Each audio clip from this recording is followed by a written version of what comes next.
En manchette aujourd'hui, entente entre Lévis et Ultramar, important investissement au motel Centre-Ville de Montmagny et la Pocatière est récompensée. Mesdames et messieurs, bonjour. Voici vos actualités à Inform-Affaires de ce mercredi 19 novembre 2008.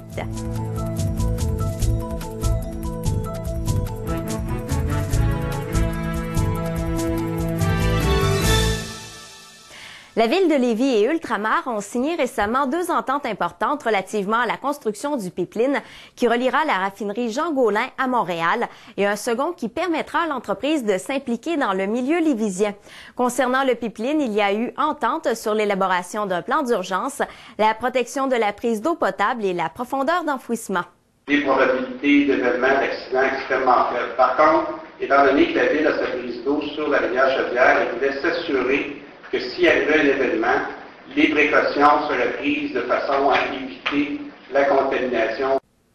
Ultramar s'impliquera dans la communauté lévisienne en versant un minimum de 2,4 millions sur 5 ans à différents organismes. Il s'agit des deux premières ententes signées depuis l'arrivée d'Ultramar à Lévis. Le motel Centre-Ville de Montmagny s'est refait une beauté. Les propriétaires ont investi plus de 500 000 $ dans la rénovation des chambres et la construction de 7 nouvelles. Elles sont toutes munies d'un écran ACL et d'une connexion Internet. Par ailleurs, d'importants travaux de rénovation ont été effectués au dancing et à la salle de réception. Une section lounge a même été ajoutée. Autre nouveauté, 3 tables de poker Texas Hold'em sont mises à la disposition des amateurs. Les tables de billard et les appareils de loterie vidéo ont été regroupés en un seul endroit.